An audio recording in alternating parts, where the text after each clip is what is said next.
Get ready for a dynamic episode of Features Talk, the one and only podcast made to bring the tech to the streets to shed light on how the new era of automation is changing the roles of drivers and passengers today. Lisa Bailey, the founder of FeaturesFirst Auto, and co-host product specialist Luke Verseput will discuss how today is no longer just about the art of keeping up with the trends. Safety is a priority. While one can appreciate the luxurious experience cars can provide, when it comes to interacting, connecting, and co-piloting with automated technology, full understanding is needed. Whether you are an early adopter, car enthusiast, parent, or concerned citizen, this is the podcast for you. You will gain deeper knowledge on the technology at work in your car that provides you a safer driving experience, gain insights on your role as a driver or passenger in the new era of automation, and hear actionable advice and solutions when you listen to Features Talk.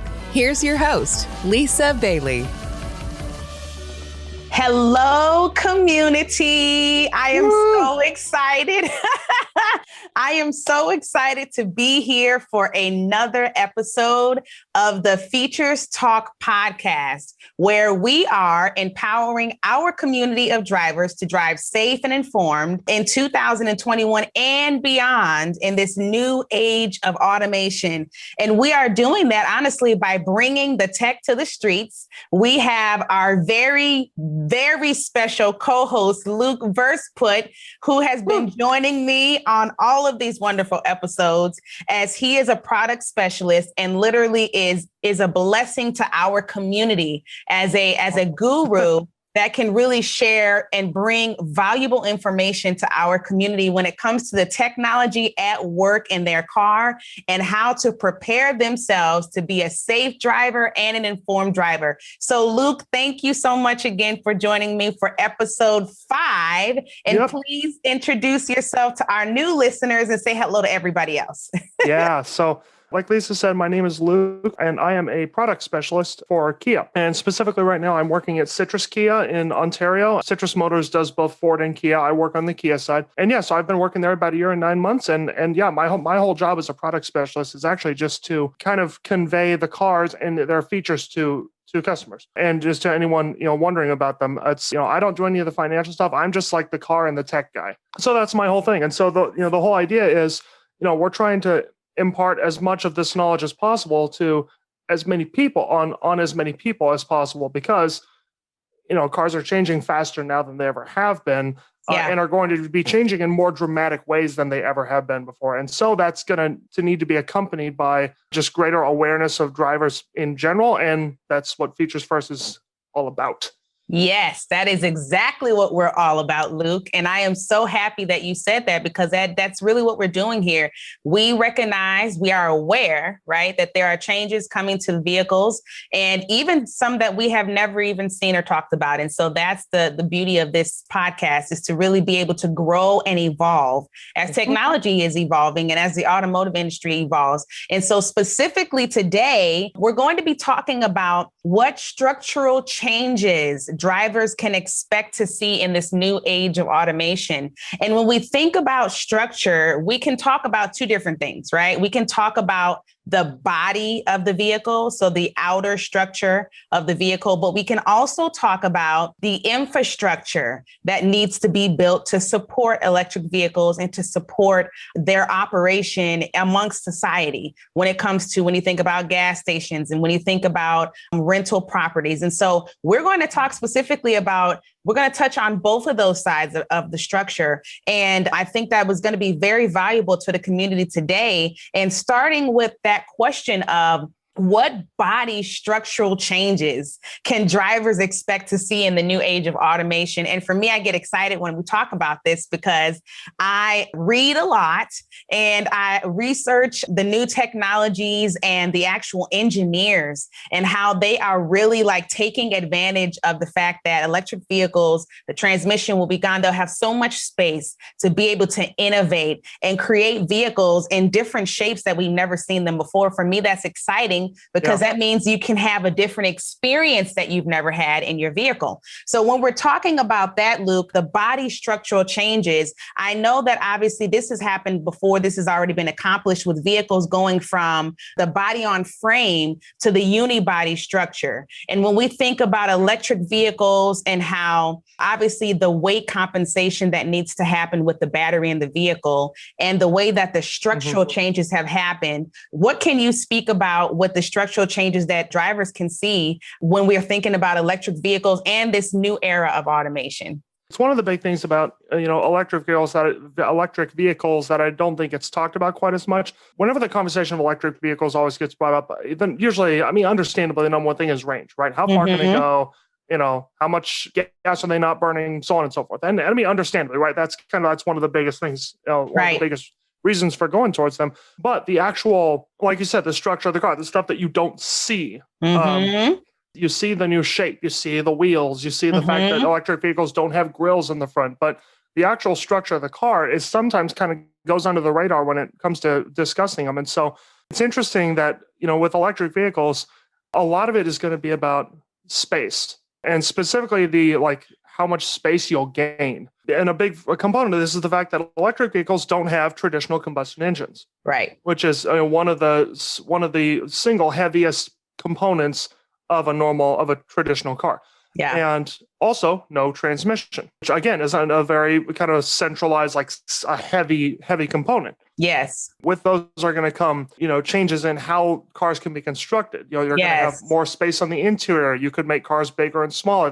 We're going to talk about that later in the episode. But as far as the body on frame and unibody construction, just to kind of have, so we have a baseline knowledge there. This has already been a discussion in cars for years, decades. The old school, really old school, traditional way to build cars was body on frame. If you've ever heard the term coach building, that's kind of what this is. So body on frame is you have the frame of the car, essentially, the chassis, the strong part, right? And then you just put a body on it. Yeah. And the body is what you see from the outside, how the car looks, how it's shaped, what you sit inside. That's the body. It's not the structural center of the car. It's just a body for essentially to make the car look pretty and so that you're not outside in the elements. Right? Exactly. But the actual frame of the car, the frame that you hook a trailer to, that you tow stuff, and the thing that takes all the punishment from the road, that's underneath. This is separate from the body. Yeah. Now that has pros and cons. The big pro is durability. It's massive durability. And there's a reason why commercial vehicles and big trucks and really hardcore off-roading SUVs still use body on frame. It's a kind of an older, it's less advanced construction method, but it works. It's reliable. It can be cheaper to manufacture, and it's like durability is one of the big things. Now unibody is like the newer way, and I've become kind of the standard way of doing things for most passenger, consumer cars. Yeah. Your Kia Optima, my Kia Soul there. Yes. Most, and even like the newest F-150s, the newest. Chevy Silverados, not the heavy duty ones, but just the normal sized ones. Yeah. Even these have gone to unibody. Now, what unibody means is that the body is also the frame, that the frame itself is integrated into the body, like the actual, the body work, take the Kia Soul, right? The body work that you see that makes it look like a Soul, that is also the frame. Yep. The chassis is still like the underbit, the underside that the engine and transmission are mounted to, and the axles and stuff. But as far as the structural, how the car holds up, the whole thing is the body. Yeah. It's the body and the frame. Yep. All in one. Now that has some benefits of its own. You can generally, it can be safer. Yeah. Depending on what happens, it can be safer because you have all this structural hold up all around you. It can also be much better for fuel efficiency. Yes. And better for packaging. Because in terms of engine size, transmission size, and it can be much better for fuel efficiency because you can save weight and it lends itself more to introducing hybrid components. Yep. Which is why automakers have been able to make hybrid versions of existing cars. The Corolla hybrid and the Camry hybrid and so on and so on. Right, like what you have, the Optima hybrid. Yes. They didn't start as hybrids, but they were able to make them hybrids because they didn't have a body on frame structure. They didn't have to redo the whole body. Exactly. The existing body and retool some stuff underneath to make a hybrid. So that's good when it comes to unibody. The downsides of unibody are that I hesitate to say less durable because it's still plenty durable. And obviously it can be even safer in an accident. But when it comes to really heavy duty use, really heavy duty towing, really heavy duty off-roading, and commercial vehicles that are towing tens of thousands of pounds of, tons more than their own weight, that's where it can kind of not be such a good idea to use unibody. Yeah. And like I said, trucks use body on frame, because if you had a unibody off-roader and you hit the ground hard, or you hit a rock or something, and now the suspension is really pushed up there, it's not just pushing against the bottom of the car, it's stressing everything, the doors, the roof, the sides, the front, everything, because the whole body is having to take the force of this thing. Wow. Now, obviously, you'd never take an Optima or Soul off-roading, right? I'm not suggesting that you would do that. But that's why automakers don't build, like, for example, the Jeep Wrangler, the Ford Bronco, the upcoming Ford Bronco, there's a reason, body on frame is going to be, kind of the way to go for these. And even the Toyota Land Cruiser, still body on frame. Exactly. And so that's kind of an overview of those two. Now, like I said, that conversation's already happened. It's already become pretty decided which ones you do unibody, which ones you do body on frame. Exactly. But now you introduce EVs, and that kind of changes the conversation a little bit. There's been a lot of talk of, are EVs going to be, universally unibody, or are they still going to have some body on frame, some unibody? The thing is, we're still going to need big vehicles. We're still going to need big commercial vehicles. There still are going to have to be. There still are going to have to be, dump trucks to carry dirt and minerals. There's still going to need to be cranes to help build buildings. And and most importantly, there's still going to have to be semi trucks to carry the stuff we order online. Exactly. And again, the electric semi truck discussion, that even just that could be a video in itself. But we'll touch more on the semi truck thing later. Yes. These are all body on frame vehicles. Yep. And we're not going to talk so much about like specialized construction vehicles like cranes. Right. But the point is, they all fall under that, construction method. Yep. And so if you go unibody on those, unless there's some breakthrough in how that's done, there's been talk about, are those still going to use body on frame? And so far, it seems like the consensus is they are. They're just going to have to redo the frames to accommodate really big batteries and electric motors. And you had brought up something about that too when we were discussing this, was the weight of thinking of, obviously the body is lighter, but moving to an electric vehicle, the weight of that battery in that vehicle, there's a big difference. And when you think about that structurally, the unibody, that structural change might lend more to an electric vehicle of a smaller compact vehicle, right? Not obviously the semi trucks and things like that. Right. And so that's actually what I was going to mention next, is how important unibody construction is going to be. Yeah. Like I said, engine and transmission obviously are two very central components to a car's operation, period. It's almost like the heart of a human being. And these are heavy components in the same way that, again, the head and the brain is central to a human. The head is the heaviest, component of our body. Yes. And so because there's a lot of weight concentrated there, because of the brain and the density of that, same with the engine and transmission, those are dense components. And so now you figure, remove those. Electric motor. There are electric motors that make our phones vibrate. So now electric vehicles are going to be cutting thousands of pounds off their weight, but not really. Batteries are heavy. Mm-hmm. Batteries are very heavy. A lot of people have talked about, how Tesla, more than any other electric company, and we talked about this in a previous episode. They've really moved the EV game forward in the consumer, in the public consciousness. Absolutely. And one of their big things is that, for under $100,000, well, heck, for under $40,000, you can have a vehicle that outruns most of what Lamborghini, Ferrari, and McLaren make. Yeah, you could beat $300,000-$400,000 cars in a drag race. Yeah, but they're not so good around turns. Yeah, because Teslas and all EVs are heavy vehicles. Yep. The weight is concentrated down, so it's a low center of gravity, which is good, but it's still heavy. Mm-hmm. And so this is, like you said, this is what I was going to touch on next. You remove these heavy components, but you're replacing them with another heavy, maybe even heavier component. Right. And so as far as the construction of EVs, this is where unibody is going to take a big step forward because, as I said, the unibody construction of something like a regular day-to-day commuter car, Kia Soul, Yes. Kia Optima, Yes. name literally any car that you see hundreds of a day, right? All unibody. Yep. And again, they're doing this to save weight, to be more economical. Well, when vehicles start having really huge battery packs, right, big concentrated pieces of weight under them, that's going to be important. Unibody construction is really going to be important to make sure that if you're going to have all the weight there, try and cut the weight as much as you can elsewhere. And I'm not even talking about for performance gains. Yeah. I'm talking about just for efficiency. Yep. The weight of a car matters so much for its fuel efficiency. There's a reason that I'm always telling customers, I'm sorry, the Kia Niro doesn't come with a spare tire, and the Kia Niro is a hybrid. There's also an electric version, and hybrids and EVs don't come with spare tires. Lisa, I'm sure your car didn't come with a spare tire. It did not. and so the thing is, that's saving. It might seem like, oh, really, one tire, but like that's a lot of weight. That's a heavy component, especially when you put it over. Heavy.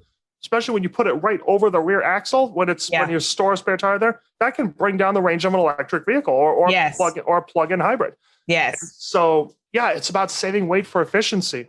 Yeah. And I love that you mentioned unibody, that. You can incorporate more of the structure, and it can make the weight more efficient.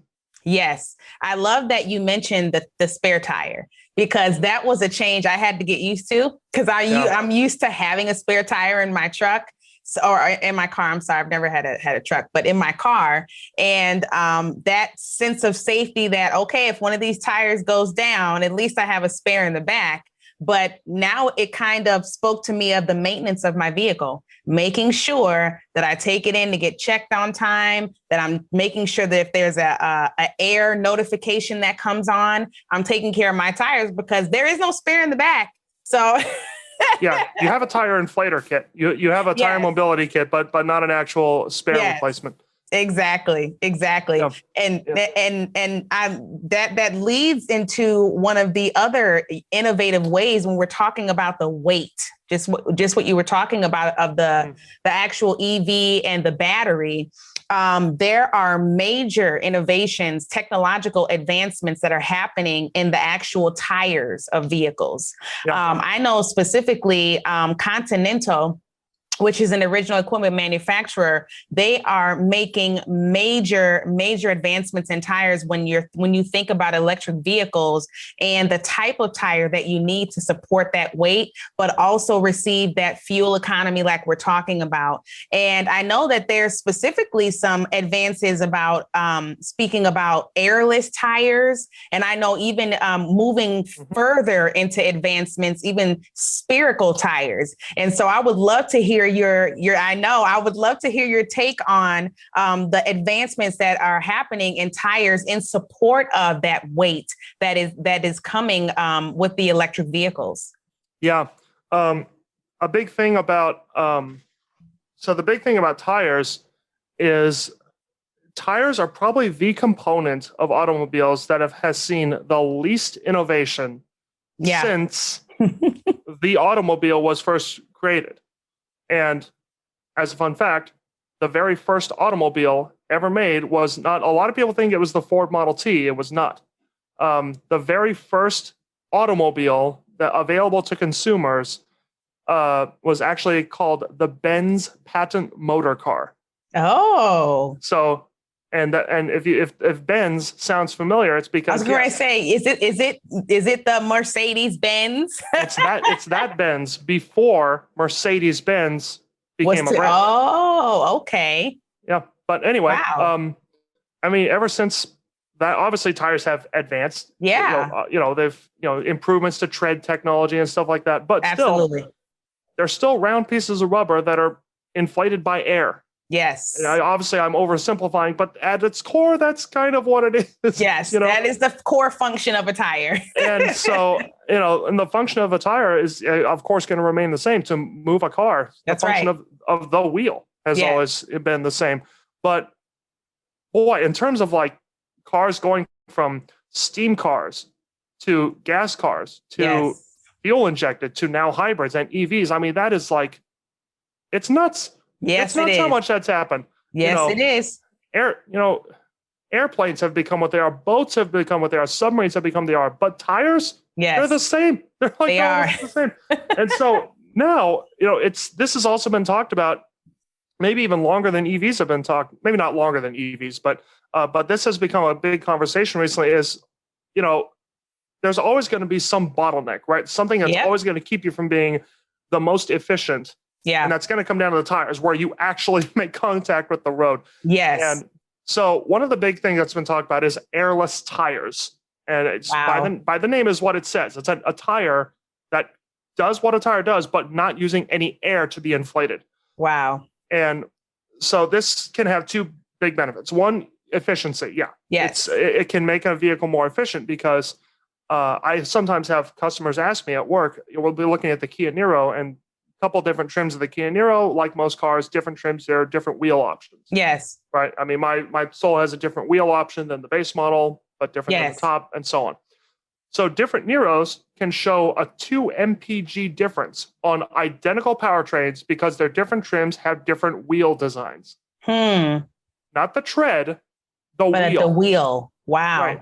And so because one wheel is a little bit different size and it's a little bit different size in its diameter, now all of a sudden that changes fuel economy. Wow. By now 2 mpg is not an enormous amount, but it is something. Right. And yes, it is. For people looking for the most efficiency, that's a big number. And so, yes, it is. And that's just a wheel design. It's still got normal rubber around it, but what about an airless tire? And here's the big thing about efficiency. You're getting rid of, of the tire essentially being squished by air. Right. Which of course is, it gives you a comfortable ride. Yeah. But the thing is, it does limit you in terms of how the actual rubber can be designed. Right. And so what's the idea of an airless tire is you have a structure made out of usually some kind of composite material, right? And you can go on YouTube and look at, there are tons of different prototypes of airless tires of these different designs. They look really funky. Yeah. They look really weird, but I can imagine. But they're being worked on. They've been worked on for a while. And you can tailor the shape of that material however you want. One for visual effect, but also so that you can have it absorb more or less weight. Yeah. And you can make the diameter be super precise because when you put weight on a tire, now suddenly the rubber itself actually has changed its diameter. Right. Because the air has allowed to squish. Right. Now the same thing would happen in an airless tire, but you have more control over that. And so that's one big thing is efficiency, is just because you can really tailor the design of those tires. But here's the other big thing, the waste. The waste factor. Cars that are put out of commission, one of the most environmentally wasteful components are the tires, the rubber. Yeah. And that's why there are multi-billion-dollar industries over recycling rubber. Wow. Because there's no good way to dispose of rubber without, basically the environment taking a punch to the gut. Because exactly, if you've ever seen what happens when rubber burns, all the smoke it creates, that's pollution. That can be bad. And so that's why, you see a lot of stuff made about these floor mats are made from recycled rubber. Erasers for pencils are often recycled rubber. And almost all that comes from tires. Just from spent tires. There's something you said about that too with the tires when you were talking about how the airless tires lend to you being able to shape them in any way. And when you think about electric vehicles, we were previously talking about, and the next thing we will talk about is the internal setup, but with being able to remove that transmission and the engine, the space that is allowed for the engineer to be more creative, thinking about airless tires matching with electric vehicles, it may give them, some more ways to be innovative in what they're creating. Yeah. And one of the big things about that is that again, the shape of the tire can lend itself to that. And here's the other big thing is most of the compression or the cushioning of the tire has to happen with a lot of rubber because rubber can be a cushioning material coupled with the air inside it. But with an airless tire, the material itself, the thing that actually makes up the wheel, that can actually cushion your ride. And then you have a thin strip of rubber, maybe only that big, that actually makes contact with the road. Wow. So there wouldn't even be rubber along the sides.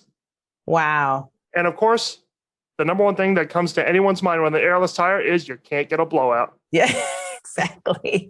So that's airless tires, and that is already being worked on. You can find any number of YouTube videos of companies experimenting with airless tires, and it looks really promising. I'm excited for that. Yes. And another bit of this that I'll just touch briefly on, because this is really pushing it into what I think most people would call science fiction, is the idea of spherical tires. And now tell the community the movie you were talking about when.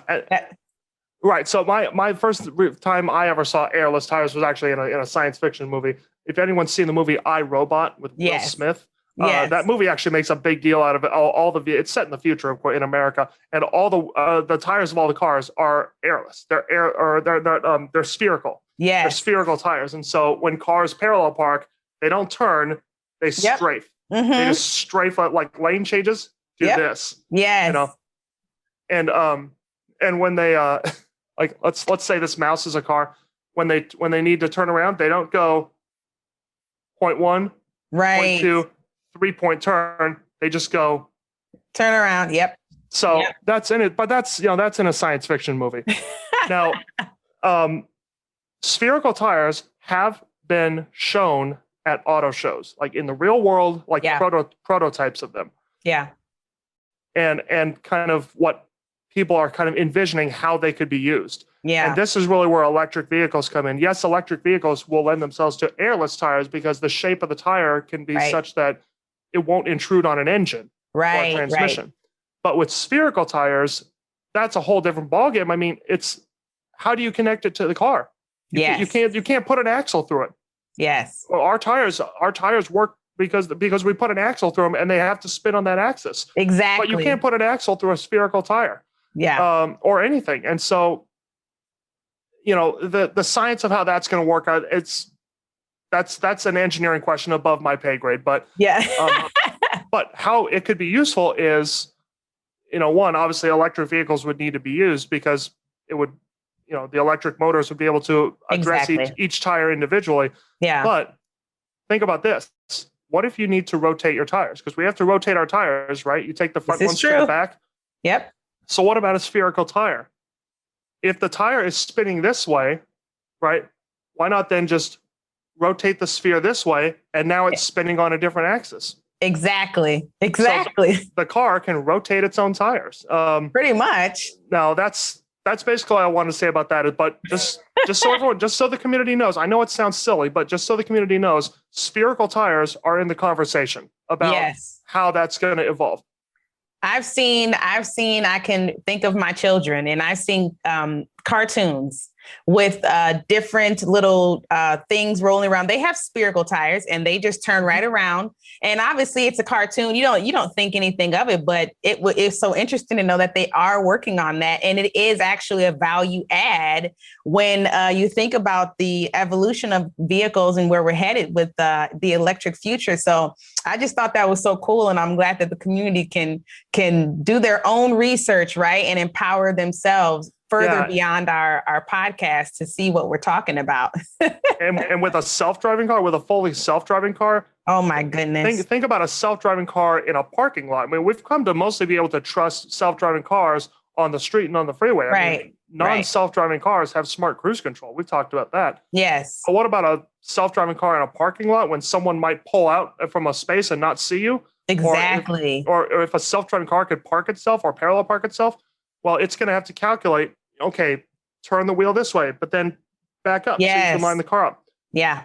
What if you had spherical tires and all the self-driving car needed to know was move right, move left, move forward, move back, move diagonally at this angle? Right.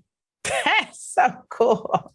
It sounds silly, but again, you can look up. It's been shown only a couple auto shows. There are prototypes of spherical tires. Yeah, I think it's amazing. It just shows how innovative we can be, because those ideas are being created by humans. Okay, we are smart and we are gathering our innovation and our thought leading and taking it and stepping out the bounds and making spherical tires. So why not? If it's going to provide a value add, let's do it. And we touched a bit about even the internal setup of the vehicle. And when we're talking about the structural changes, and with the transmission being taken out, I know specifically I've seen recently an electric vehicle that you can rent right now. And I love the idea that you can rent it, because it allows you the opportunity to test the experience, to get used to it before you decide to either lease or own an electric vehicle. But you can rent that, and the back of that vehicle, it's somewhat like a van, and they have a whole setup of a lounge. There's charging stations on the doors of the cars on the inside. There's like a mini table in the back. And the seats are facing each other. And so I saw it and I was like, wow, this is a completely different experience that you can have in an electric vehicle just because of that room that you have. And so when we're talking about the driving experience and the internal setup, what have you seen, Luke, some of the advancements that are coming down the line when we talk about the internal setup? You're listening to Features Talk, shedding light on the new era of automation. To find out more, go to www.FeaturesFirstAuto.com. Now back to the show with your host, Lisa Bailey. With the internal setup, I think the thing that first really alerted me of this, because I had thought about it before, maybe, and it's also, it might not be able to tell from the video, but for any new viewers, I'm 6'5". Yes, you are. You are tall. I'm 6'5", and so I often, it's just always it's when you grow up, I've been tall for a long time. When I was 12, I was 6'2". Wow. And so, and I know that because my dad is 6'2", but yes, but I'm 6'5", and so when you're tall, you just it's always in the back of your mind. Am I going to fit? Exactly. Right. Going through doorways, getting in and out of other people's cars. It's just always, you never think of it consciously, but it becomes your muscle memory of, am I going to fit? Yep. And so I thought about this, with electric vehicles, as are small cars going to be able to fit me? Yeah. And yes. And so on and so forth. But I think the thing that really showed me, like, okay, here's how it could actually work. Like, here's how it can be different, was actually not even from for a consumer car. Yeah.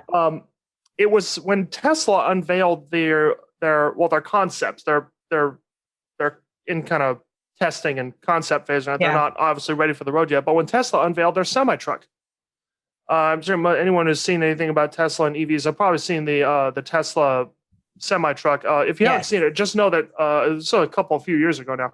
But Tesla unveiled that they were working on semi-trucks. Mm-hmm. They unveiled two prototypes. One smaller one, not like a one you could buy at a dealership, but like maybe one that could be used as like a U-Haul. Yep. Not a giant 18-wheeler, but just like a big enough truck that you could put a U-Haul on the back of, or a Penske truck, like with those kind of things. Yes.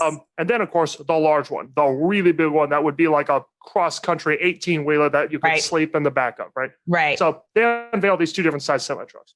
And one of the things they quoted was that, at least for the big one, for the bigger size one, that would be like an 18-wheeler, someone, I think the height was like 6'7" or 6'8" or something, could stand up straight inside the cabin and not have their head touch the roof. Wow. Now, semi-trucks are big vehicles, but like where the driver's seat is, you can't stand up. Your head would hit the roof, and you might be able to stand up kind of if it's a big enough truck that they have a sleeping compartment in the back. Wow. Then you might be able to stand up in that one, but it can't be done with any current semi-truck. But apparently this Tesla the Tesla semi-truck is just going to save so much space by not having one of those gigantic engines up front that they can extend the cabin up vertically. Yes. So that when the driver gets in and out or needs to get up from their seat, they can just stand up and like stretch their legs. Wow. maybe not while driving, obviously, but they could do that when they're stopped, and it would make just getting in and out a lot easier. And I thought about that, and I was like, wow, that's great. Now, I have actually never even ridden in a semi-truck, let alone driven one. Exactly. So I don't actually know firsthand what it feels like to be in one, but that's crazy to me as someone who's tall. Yes, to be able to stand up, that is crazy. Yeah, and the thing is, what happens underneath the cabin of a truck that you can't do that already? If they're so tall, how can you not even stand up in them? Well, it's because you've got a gigantic engine up front. Yep, taking the space. But that's in front, right? That's not actually underneath you. The problem is you've got an enormous drive shaft underneath you that's powering all, it's essentially 4-wheel drive, right? For the sets of wheels in the back. And there's running gear under there. There's the axles, all that stuff. And so, and that's if it's a semi truck with the engine in front. I mean, there's older semi trucks had the engine with the flat faces actually had the engine under the driver. Right. All that stuff taking up space. But now with electric semi trucks, that's going to be gone. Wow. And so I thought, it's this idea of electric vehicles can make the big vehicles get bigger. Mm-hmm. Like a semi truck, it won't take up more space on the road, but the interior can be bigger and more comfortable. Yes. And I thought about that. I was like, wow, that's interesting. That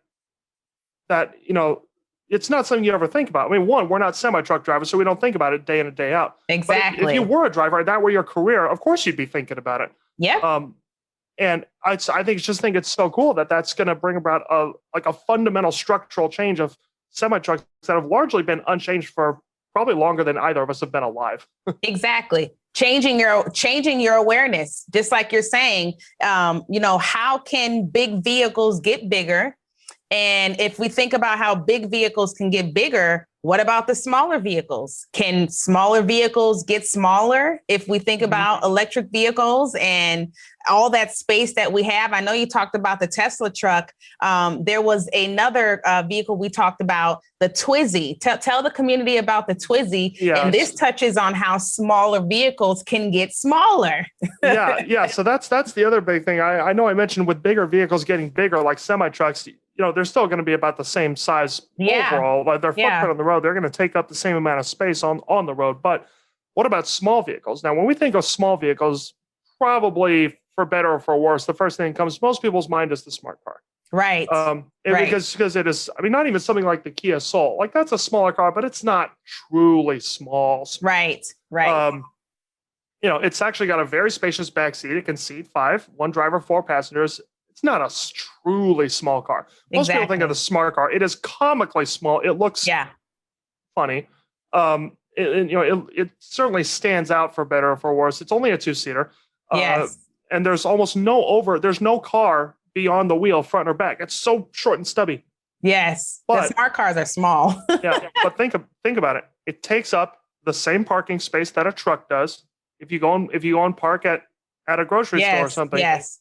You're parking in the same parking space that a big Ford F-150 is. So are you really smaller then?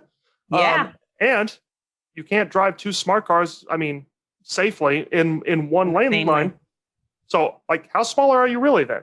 Exactly. And I'm not talking down on the smart car or any current small vehicle, but it's like how smaller are small cars really? Right. And a big component of that is, again, they have engines and transmissions, admittedly very small ones, but they're still there. They still have to account for that being there. Yep. But now what happens if you introduce an electric vehicle? Again, electric motors can be scaled down to the vibrator in a phone. Exactly. And so what if you apply that to a small car? Well, this vehicle called the Twizy, which, yes, it's as funny name as it sounds. It's spelled Twizy, Twizy. Yes. That's the official name of the vehicle. And it's by a company called Renault. Okay. And Renault is actually a French automaker that does not sell in the U.S. So Renault you would see in obviously France, and then in Germany, the U.K., Europe. I think Renault even has a presence in. They might have a presence in China and or Japan. Okay. Though less likely. Okay. China and Japan tend to favor German brands like Audi. Oh, got it. More so than French, but anyway, so that's where you'd find Renault in other parts of the world. And they're huge. They're actually one of the biggest car manufacturers in the world. Wow. They're up there with Honda and Toyota and things like that. It's just, as Americans, we don't often think about it because we don't have Renault or Citroën or these other brands. Exactly. But Renault has a vehicle called the Twizy. It's a 2-seater, and the seats are not left and right. They are front and back. Wow. So if you've ever seen like those military helicopters where the pilot and co-pilot sit in front and back of each other, that's how this car is. And because of that, it's only wide enough for one person. It literally is about as wide as a motorcycle. Wow. And the first time I saw this car was actually on Top Gear. If anyone's seen the old Top Gear, the British Top Gear, they featured this small car on there. And of course, it's an electric vehicle. It has a top speed of 45 or 50 miles an hour. But it can fully charge itself in like 2 or 3 hours. Wow. And it has a range of, I think, 90 miles or so. Wow. I mean, it's like fewer than 100 miles, which mostly you'd think of as unacceptable. But think about it. It's not even sold in the US. So they're not even thinking about that market. They're thinking about the crowded, like 5-mile-an-hour streets of London, of England, of Great Britain, and things like this. And it's perfect. And you don't need a motorcycle license for it. You can drive it like a normal car. And this I thought was so interesting because, why don't we have cars that's front and back? Obviously, we have front and back rows in cars. Exactly. But why don't we just have single seat front and back? Yep. Because who wants to sit on top of the engine? Who wants to sit on top of the transmission? I mean, the engine, internal combustion engines are explosions. That's literally how they work. They're a little dangerous. No one wants to sit on top of those. Yeah. But what if you have an electric motor? Exactly. And so this is another fundamental change in what will be, what again, a lot of startup companies are looking at the possibility of is how can new small cars be introduced that are truly small, like smaller than we would think would even be road legal. Exactly. And when cars that can be only for a single person, literally no passenger, or maybe a 2-seater like this. You can have seats arranged differently. You have only single seaters. You can have the wheels be closer together. Exactly. And, all these different changes can happen because electric vehicles are just removing, again, those big components that are taking up that space. Exactly. When you were mentioning, talking about how far that vehicle can go, the Twizy, it made me think about the behavioral change that we talk about with, do I even need to drive that far? Where really am I going? And do I need to drive? And so that takes us into thinking about shared mobility, and looking at ride sharing. And as we move forward into electric vehicles, the community will need to think about that because distance will come into a play if you're wanting to take a long trip, how you get there. And even shorter trips, if I'm just going to the grocery store, do I need to drive or do I need to, use a more economically friendly way of traveling? And so it's so interesting how we talk about the infrastructure and how it makes you change in so many ways. I mean, the changing in the tires, moving from front to back to turning from airless to spherical. And now we're talking about vehicles that are getting as small as really smaller than a smart car. That Twizy car it looks smaller than a smart car. And your 2 people are sitting right behind each other.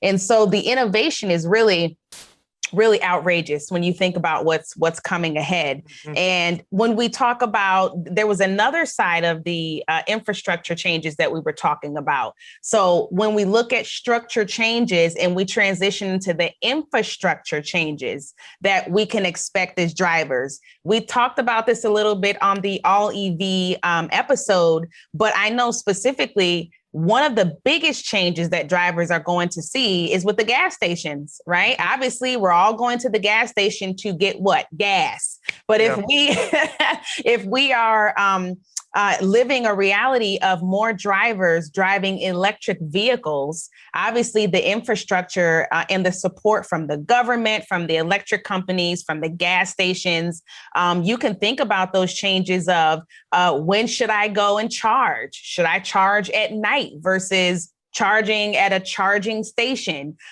Will I have to wait my turn? All of those types of changes that we can think about. What can you shed light on, Luke, when we're talking about the infrastructure changes, when we think about gas stations and shopping centers, what from a product specialist, what would you say would be things that the drivers need to think about and be aware of? So this is going to be something more to just kind of think about the possibility of, and not necessarily, it's not something, if you go outside right now, you're going to see gas stations, not a lot of public EV charging stations. Right. It's just the infrastructure has not made that widespread transition yet, obviously. Yes. But with gas stations, that's one that, I mean, honestly, I wish I had a clear-cut answer for that, but I mean, just kind of in the same realm as spherical tires, I don't have a set in stone answer of how that's working. If I did, I would probably be I'd be one of the engineers at the drawing board. But there's a couple of possibilities have been talked about that I've just kind of heard in general. One is going to be that the current gas, I guess petroleum companies, I guess would be the kind of the term for them, like Shell, Chevron. And so on, like the big, the big corporations that run these things, that those companies will still exist. Right. And gasoline will still probably have its place in maybe a generator, and like a portable generator to power an electric vehicle. Right. I don't think gasoline will ever be, completely eliminated. Yeah. But at least decreased enough so that we won't run ourselves dry of it one day. Exactly. But anyway, I think one of the possibilities that these companies will stick around. Like you'll still be able to go to a Shell station, a Chevron gas station, an Arco station, a Mobil station. Yes. But they're going to be EV charging stations. Right. And think about this in the future where there pretty much no gas engine vehicles on the road. Right. We look around and we see Teslas are very common. You see the Nissan Leaf, the Kia Niro EV a couple times, and you see electric vehicles here and there. But the lion's share is obviously we're still on gas vehicles. So think about a future now where maybe there's 2-3% gas vehicles. That's maybe some kind of specialized car, but mostly EVs, and so not really much in the way of gas stations left. Right. That's one of the possibilities, that there still be Shell, Chevron, and all these stations with their brand names out there, but they're going to be electricity, and they're each going to have their own rates. Yes. Yes. Right now it's all about, gas prices. I mean, there's entire apps and, companies dedicated to just figuring out what gas prices are, You got that right. And there's a lot of marketing of, our gas is cleaner. Our gas will give you better efficiency. Our gas will make your engine higher performing, which I personally don't believe in a lot of that. I think, as long as it's from a reputable company, yes, the gasoline is mostly going to be gasoline, because modern engines are just so advanced and computerized that they are just going to function the same way as long as you don't put something that is incompatible in them. Right. So marketing aside, that's what that is. But then come on, they're not going to be able to market our electricity is better than our electricity. Right. Right. Exactly. So that's an interesting question: is how are they going to market themselves? How are they if what distinguishes you? Yeah. If plugging in my car is essentially the same as plugging in my phone, Apple and Google have never made our electricity is better than our electricity. Yeah. These companies won't be able to do that, and so maybe they'll have their own rates. So that could be a possibility that they just have to change. And now the infrastructure is, of course, going to mean all the construction projects on changing those out. Yes. And I love that you brought that up, because there was one thing I was going to touch on when you think about the gas stations. It's more, you can see us moving towards more of a collaborative business model. And I won't get into the business side of things, but it is more of how can we work together to make this work, right? So when we think of electric vehicles and at the core, what we're trying to do, which is reducing gas emissions, we're trying to take better care of the earth so the earth can really take care of us is what we're doing. And so if you think about it from a marketing standpoint, everybody has their loyalty to wherever they shop for their gas for whatever price difference reasons that there is, or they get rewards or things like that.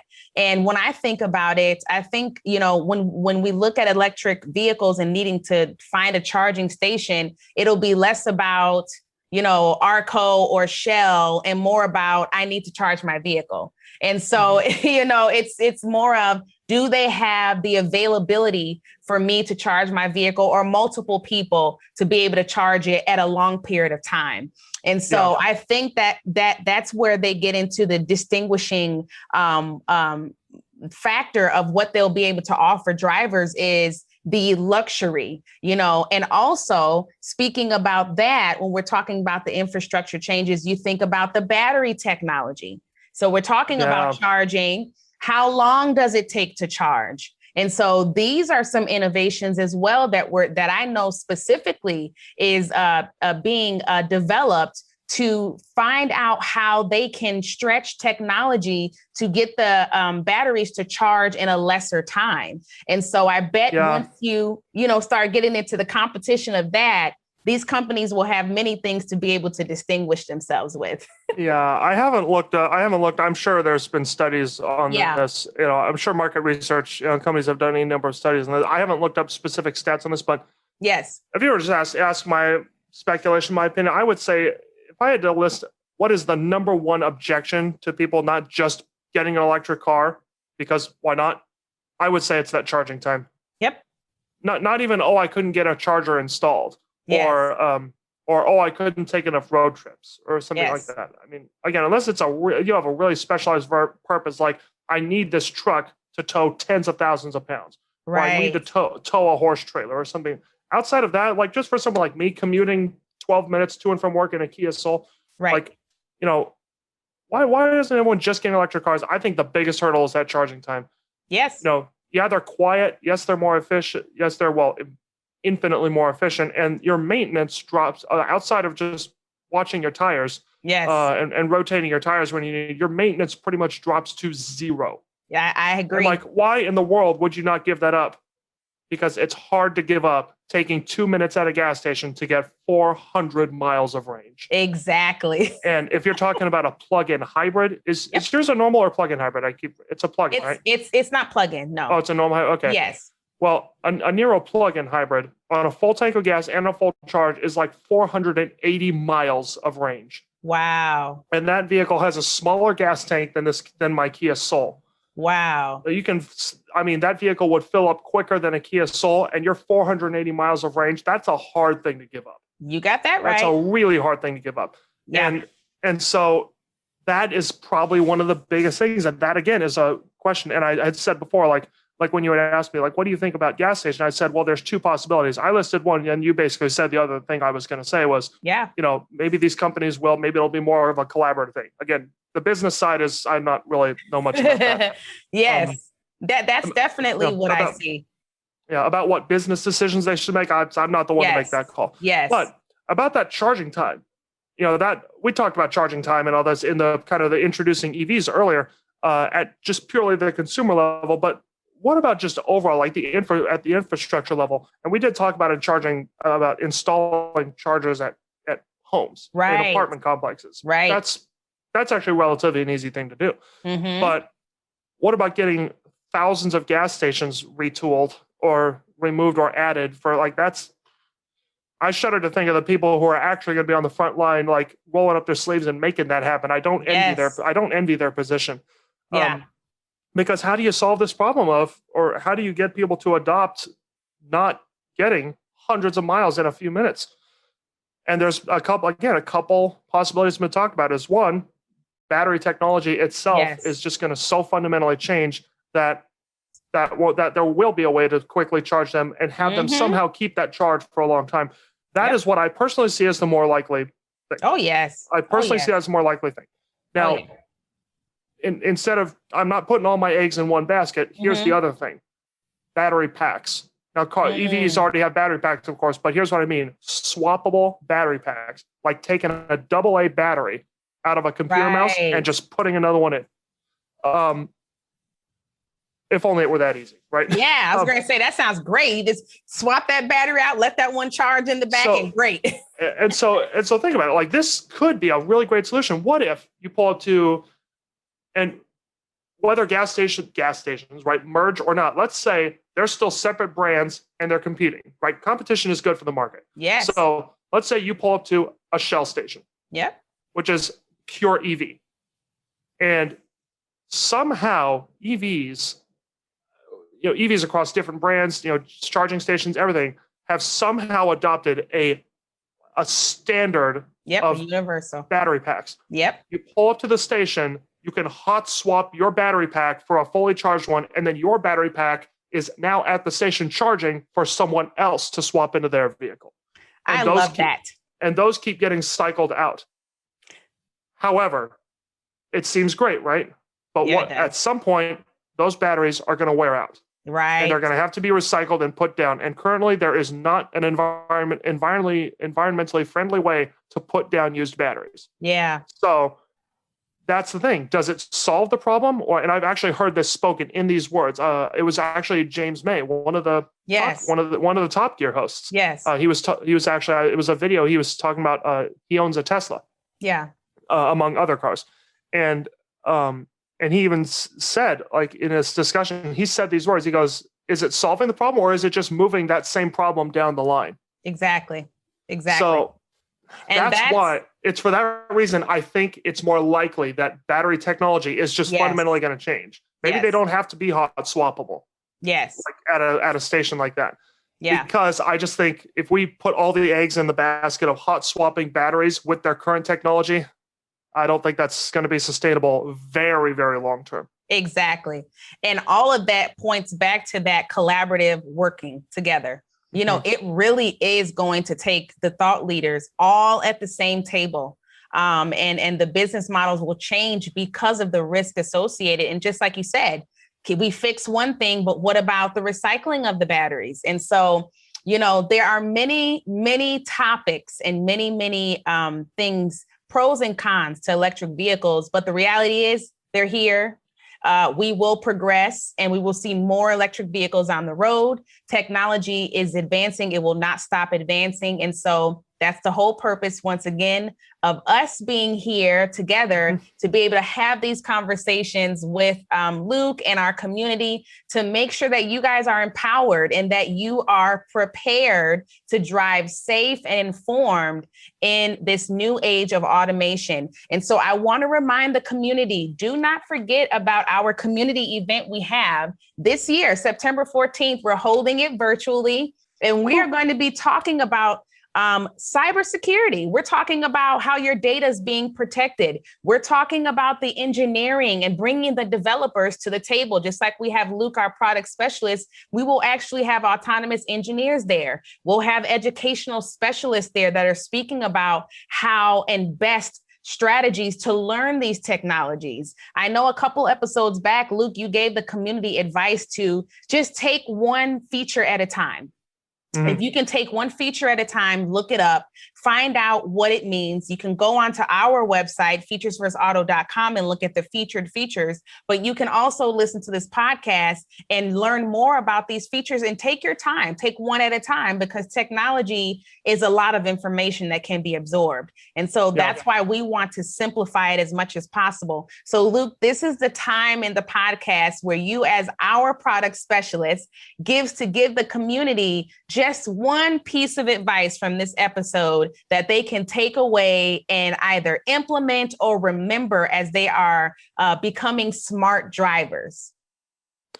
Yes. Boy, when it comes to a takeaway, it's difficult with this one because a lot of things we talk about are things that have not yet been implemented. Yes. Yes. A lot of what we talked about in previous episodes is like, safety features we currently have, what EVs can currently do. Yes. With this one, I think it would be it's most important to I would say plan ahead. Yes. plan ahead would probably be going, I know that's a really kind of a vague thing to say, but what I mean is, in your daily commute, and, what kind of trips you might take, right? Where you drive for work and things like that. Yeah, plan ahead for that. But, again, I don't want to make it sound like these changes are coming tomorrow. Right. These are some pretty big, far-reaching things we're talking about here, especially infrastructure changes. Yes. Like I said, yes. I don't envy the position of people who are actually going to be working on that stuff, but because that's an enormous undertaking. Big project. Yes. Right. I think plan ahead would be even more pertinent for like plan ahead for your kids, even plan ahead for your kids and grandkids. Yep. And just make sure that, and I know not all of our listeners are parents. I'm not. I don't have kids or anything, but plan ahead for younger family members, younger kids, if that applies to you or will apply to you in the future. Yeah. Because even if some of these big drastic changes, whether it's every gas station no longer being a gas station, or even something as what currently seems science fiction, like a fully spherical tire. Yes. Even if that doesn't happen in our lifetime, it's going to happen in someone's lifetime. You got that right. And I mean, we're just one podcast of car enthusiasts, taking an hour to speculate. I mean, we're not even scratching the surface of what what the world at large is. Some people out there also probably thinking of. Yes. Yes. I love what you said, Luke. I love what you said about plan ahead, because it plan goes ahead, back. I think, would be the takeaway for this one. It's just plan ahead for just kind of know that, shopping for a vehicle is going to be different, and using your vehicle will be different. Exactly. And planning ahead, knowing that electric vehicles only go a distance. So how, understanding your distances, just like you said, how long does it take you to get to work? Do you have to travel long? And these are things that you can think about for yourself and your children and all of that. Just like you said, the technology we're talking about, whether we see it in our generation or the next generation, it's coming, and it's all about being prepared. Right? Prepared means that you are reducing your risk. And so I think that's great advice for the community. Thank you so much, Luke, for being my co-host once again for the FeaturesTalk podcast. And we will see all of our community members at our next episode. Until then, drive safe. Yep. Bye. Bye-bye.